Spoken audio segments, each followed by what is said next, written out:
1월 11일 매일경제신문에는 어떤 기사들이 실렸는지 함께 뉴스를 통해서 살펴보도록 하겠습니다. 먼저 첫 번째 기사 헤드라인부터 확인해 보시죠. 중국 정부가 공언한 대로 한국 정부의 중국발 입국자에 대한 방역 조치가 강화됐습니다. 그러면서 맞대응 카드로 한국인에 대한 단기 비자 발급 중단을 10일 발표했는데요. 이에 따라 향후 한중 관계에 대한 우려의 목소리가 나옵니다. 이어서 경제면 기사로 보시죠. 극심한 수출 한파에 지난해 11월 경상수지가 3개월 만에 또다시 적자로 돌아섰습니다.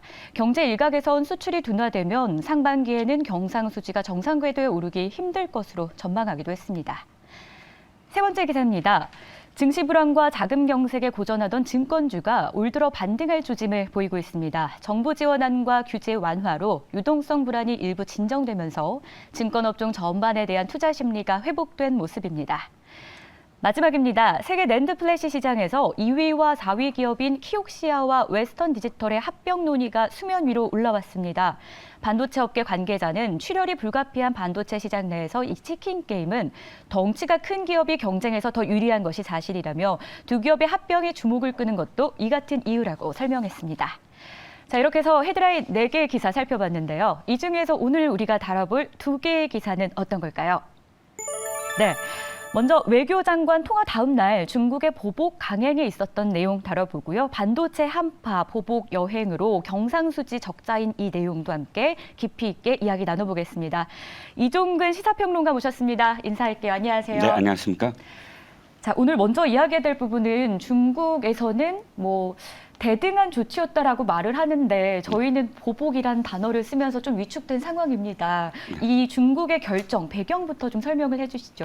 네, 그렇습니다. 우리가 보복이라고 할 수밖에 없는 것은 우리나라만 사실 그 입국 제한 조치를 하는 게 아니거든요. 네. 지금 미국을 비롯해서 16개 국가가 동시에 지금 중국의 그 입국자, 중국발 입국자에 대한 입국 제한 조치도 비자 발급 제한 조치를 하고 있습니다. 그런데 콕 집어서 우리나라를 제일 먼저 지금 보복 조치를 했거든요. 이게 상호주의냐? 2020년도에도 코로나19가 한참 확산됐을 때 사실상 중국은 우리나라가 중국발 입국자에 대해서 제한을 하지 않았음에도 불구하고 중국은 모든 입국자에 대한 제한 조치를 했습니다. 그래서 이 상호주의가 과연 옳으냐라는 어떤 논란은 있는데 겉으로는 어쨌든 이 상호주의에 대한 어떤 이유를 대지만 안으로는 여러 가지 이유가 있는 게 아니냐 하는 겁니다. 첫 번째는 지금 중국 정부의 갈팡질팡하는 코로나 정책에 중국 국민들이 굉장히 반발하고 있거든요. 특히나 진단 키트 만드는 회사의 노동자들이 방화를 하면서 시위를 하는 장면 목도하셨을 겁니다. 이런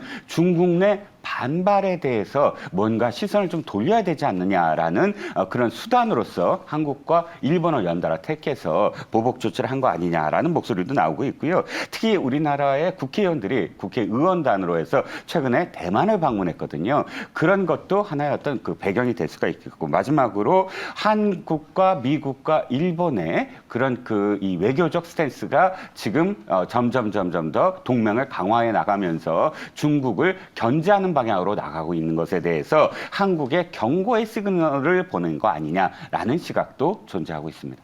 결국 경고의 시그널을 저희는 피해가지 못하고 또 받아들이게 되지 않을까 우려감이 나오는 상황인데요. 의문이 하나 드는 부분이 있습니다. 네. 이 장관끼리 그러니까 일명 장관이라고 중국에서도 표현을 하더라고요. 네네, 그렇습니다. 이 두 장관이 통화를 한 다음 날 이런 조치가 이루어지는 바람에 첫 통화 때 이런 언급이 아예 없었던 것이냐, 네. 있었는데 우리가 대비를 못한 것이냐, 이런 이야기들이 나옵니다. 네, 그렇지는 않은 것 같아요. 지금 박진 장관하고 네. 그다음에 중국의 친강 외교부 장관하고 전화 통화를 했습니다. 전화 통화를 한 이유는 친강 외교부 장관이 지금 신임 장관으로서 부임을 했거든요. 그래서 상견례 겸 해서 이제 통화를 한 겁니다. 이 자리에서 박진 장관은 우리의 조치가 과학적인 조치다, 네. 과학적인 어떤 방역 조치다라고 해서 상당히 설명을 하고 그다음에 거기에 대해서 좀 설득을 한 것 같아요. 그런데 여기에 대해서 중국 친강 외교부 장관은 가타부탁 특별하게 어떤 멘트를 하지 않았던 것으로 보입니다. 그런데 문제는 그런 와중에 그 다음날 바로 이런 조치를 했다는 것은 이게 외교적으로 어떤 협상을 한다거나 또 외교적으로 대응할 문제가 아니라 그야말로 중국도 우리 정부에 대한 어떤 경고를 하는 왜 보통 중국의 외교의 스타일을 전랑 외교다 이렇게 표현하는데 뭐 이리때라는 표현이거든요. 우리가 당신네 국가보다 우위에 있으므로 당신네들은 우리의 이야기를 그냥 들어야만 한다라는 그런 식의 외교를 지금 시진핑 정부가 구사하고 있어서 이것 역시 통화는 통화이고 상견례는 상견례이고 우리의 그런 그 지금 조치는 우리가 스스로 그냥 알아서 하겠다라는 식의 전랑 외교의 하나의 어떤 수단 아까 그런 표현이라고 보여집니다. 네, 그렇다면 한국을 제외한 다른 국가에는 이런 비슷한 조치가 없었는지도 좀 궁금해지는 대목이에요. 왜 우리나라에게만 이런 상황이 벌어졌는지도 궁금하고 네. 실제로 비자 발급을 제한한 건 저희가 처음이라고요. 네네, 그렇습니다. 우리나라를 최초로 그냥 비자 발급을 딱 제안을 했고요. 물론 일본도 뒤이어서 비슷한 상응한 어떤 조치를 한 것으로 보이는데 아까 말씀드렸지만 미국, 인도, 이탈리아, 대만, 필리핀, 캐나다, 영국, 프랑스 등 16개 국가가 중국의 중국발 입국자에 대해서 제한 조치를 했습니다. 이유는 사실 너무나 명확하죠. 중국이 봉쇄 전략을 하다가 코로나19와 관련해서 갑작스럽게 위드 코로나로 방향을 바꾸고 또 그다음에 바로 리오픈, 그러니까 국경도 봉쇄했다가 이제 완전히 개방을 했습니다. 갑작스럽게 급격하게 이렇게 전환을 하다 보니까 지금 그 큰 도시에서는 뭐 확산율이 뭐 80%에서 90%에 달하고 있다. 이렇게 지금 표현이 되고 있거든요. 그러니까 당연히 입국 제한 조치는 취할 수밖에 없는 것인데 중국 정부는 이렇게 얘기하고 있습니다. 몇몇 국가들에게는 우리가 전부 다 과학적인 어떤 그런 그 근거를 제시하면서 우리의 방역 조치를 설명을 했다라고 이제 표현을 하고 있는 걸 보면 그런 그 설명 필요 없이 이렇게 그 콕 집어서 하는 이유가 외교적인 전략적인 또는 정부의 어떤 독단적인 판단이 개입돼 있다라는 걸 우리가 알 수가 있겠죠. 네, 지난해 말부터 사실 본격적으로 우리가 중국과의 어떤 관계가 회복되는 이런 추세가 나타났었잖아요. 네, 그렇습니다. 그래서 한한령 해제 움직임에 대한 기대감도 높아진 게 사실인데 이 사드에 대한 이야기가 다시 한번 나오는 모습입니다. 스물스물 사드 사태가 반복되는 것은 아닌지 이대로 저희는 중국과의 관계가 얼어붙게 되는 걸까요? 네, 그런데 이제 긍정적인 전망과 부정적인 전망이 동시에 존재할 수가 있겠습니다. 네. 지금 중국 정부가 표현하는 건 이거예요. 그러니까 한국이 지금 입국 제한 조치를 풀 때까지 자신들의 보복 조치, 대응 조치를 하겠다라는 거예요. 이 얘기를 그대로 순수하게 믿는다면 코로나19가 언제나 위드 코로나를 했을 때 처음에는 굉장히 그 확진자가 늘어나는데 한 수개월, 뭐 3개월에서 6개월 이내에 그것이 진정되는 추세를 보이거든요. 만약에 중국의 이 위드 코로나가 어느 정도 이 그 정점에 이르러서 진정되는 상황이 이르렀을 때 우리나라는 당연히 입국 제한 조치를 풀 것이고 거기에 상응해서 중국의 대응 조치도 풀어나갈 것이다. 즉 가장 변수는 코로나19의 안정적인 연착륙이다라고만 본다면 상반기 내로 다시 이런 서로 간의 대응 조치들이 풀어질 것으로 기대를 하는데 아까도 말씀드렸지만 이게 단순히 코로나19가 아니라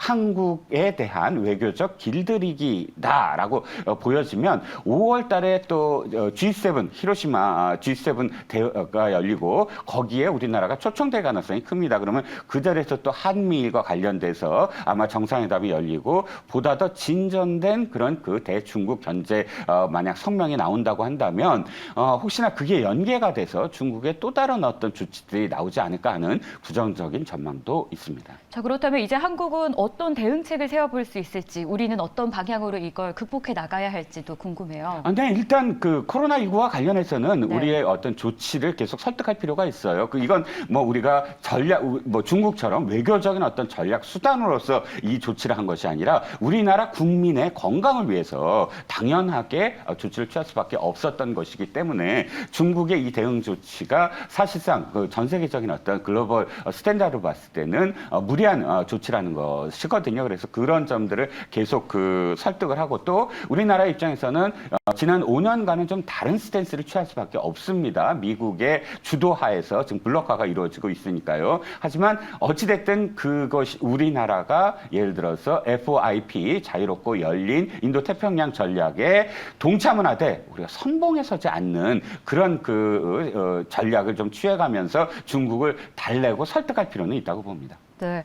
그렇다면 이제 저희가 뭐 종목을 콕 집어서 이야기하려는 건 아니지만 관련한 업종 이야기도 좀 궁금할 수밖에 없어요. 네. 리오프닝 수혜 기대가 컸던 기업들 실적이 개선될 것으로 전망을 했었는데 이들 기업에 대한 전망은 좀 어떻습니까? 일단 활짝 겠다가 다시 흐리다가 네. 전 다시 흐린 상태입니다. 화장품과 면세점이죠. 맞습니다. 면세점 명동 가시면 텅텅 비어 있잖아요. 네. 그리고 공항 면세점 역시 마찬가지입니다. 면세점에 크게는 한 50% 정도의 이 차지하고 있었던 비중이 중국 관광객 내지는 중국의 그 면세점 보따리 이 수입상들이었습니다. 그런데 지금 중국이 국경을 다시 리오픈하고 우리와의 어떤 관계, 협안령을 점점 줄이는 그런 방향으로 이 외교 전략이 구사가 되자 한동안 화장품과 그다음에 면세 종목들이 올랐던 어떤 상황이었거든요. 그런데 지난 10일 이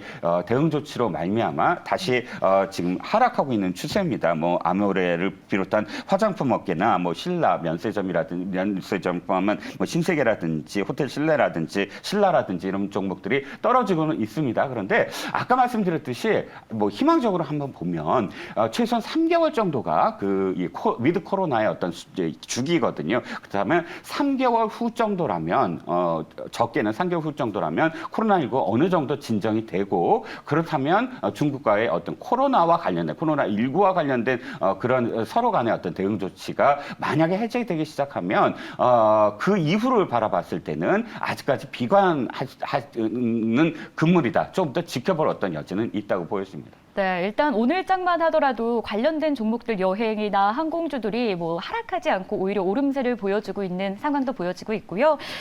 역시나 긍정적으로 좀 생각해보고 3개월 정도 지켜보자라고 기사에 대해서 정리를 좀 해주십니다. 이어서 두 번째 기사도 확인해 봐야겠죠. 반도체랑 이 보복 여행으로 인해서 경상수지가 또 적자를 기록합니다. 3개월 만에 다시 적자로 돌아섰는데 1년 전보다는 약 74억 달러. 하락한 수치라고 합니다. 그 이유부터 좀 체크해 보죠. 네, 지난 11월 경상수지 이야기입니다. 경상수지 적자라는 건 어찌됐든 두 가지죠. 상품 수지와 이제 서비스 수지고요. 상품 수지는 수출은 얼마 오르지 않았는데 수출은 감소하고 수입이 증가되는 어떤 현상을 이야기할 수밖에 없고요. 수출 감소는 어찌됐든 반도체 업황입니다. 뭐니 해도 우리의 주력 수출 상품이 반도체인데 반도체 업황이 계속 좀 하락세이고 11월 달 굉장히 안 좋았습니다. 그러다 보니까 결정적으로 글로벌 경기까지 포함이 돼서 수출과 관련된 그런 지표가 하락할 수밖에 없겠고요. 수입은 어쨌든 또 원자재 값입니다. 원자재 값은 러시아 우크라이나의 전쟁이 지금 교착 상태 아닙니까? 교착 상태를 계속 지속하고 있는데 올 상반기 내로 정전이 가능하다라는 긍정적 전망과 그렇지 아니하고 정전은 언제나 전쟁의 어떤 전쟁의 역사에도 보듯이 한 1, 2년 이상 계속 지속될 것이다라는 비관적 전망이 동시에 존재합니다. 그래서 이런 원자재 가격이 안정될 가능성은 별로 없어 보여요. 그래서 전체적으로는 상품 수지가 악화되는 것은 계속 될 것으로 보이고요. 서비스 수지는 말씀하셨지만 어찌됐든 저깁니다.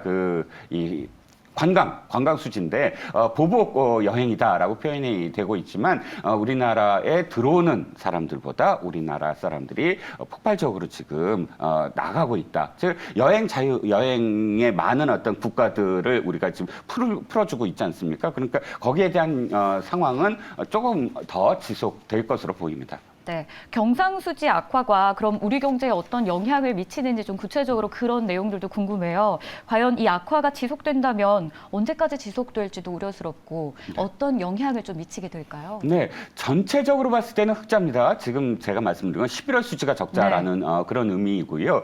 전체적으로 봤을 때는 아직은 우리가 탄탄합니다. 이건 그렇게까지 비관적으로 생각하실 건 아닌데 다만 우리의 어떤 걱정은 이거죠. 원달러 환율이 계속 상승할 수밖에 없고 그러면 대외 부채가 증가할 수밖에 없고 그러면 대외 신뢰도가 떨어질 수밖에 없다. 이건 당연히 경상수지 적자의 그런 영향인데 말씀드렸지만 아직까지는 우리가 경상수지 전체적으로 봤을 때는 흑자입니다. 중요한 건 이 지표가 고착화되는 것. 그러니까 잠시 이렇게 아까 말씀드린 외적 환경으로서 출렁거림이 아니라 아예 구조적으로 지금 적자 기조로 가고 있다라고 시그널이 만약 온다면 이건 굉장히 위험한 것이거든요. 그래서 지금 정부에서도 계속 관계장관 회의를 통해서 경상수지를 제대로 관리하겠다라는 점이 바로 그런 이유 때문입니다. 그렇기 때문에 어쨌든 정부 입장에서는 계속 지표를 보면서 우리의 어떤 주력 수출 품목들을 어떻게 지원할 것인가. 특히나 반도체 지원법 이번에 지난 그 회기에서 예산국회에서 통과는 시켰지만 그럼에도 불구하고 다시 개정해야 된다. 제대로 기업들에게 반도체 지원을 해야 된다라는 목소리가 커지고 있어서 이런 주력 수출 상품에 대한 지원을 강화하는 것이 지금 정부의 우선적인 어떤 과제라고 할 수가 있겠습니다. 결국은 정부의 지원이 조금 더 필요하다 이런 네. 말씀을 해주신 거죠? 네, 그렇습니다. 네, 이렇게 해서 오늘 저희가 뉴스 또 살펴봤는데요. 1월 11일자 뉴스 지금까지 이종근 시사평론가와 함께 이야기 나눠봤습니다. 오늘도 고맙습니다. 네, 감사합니다.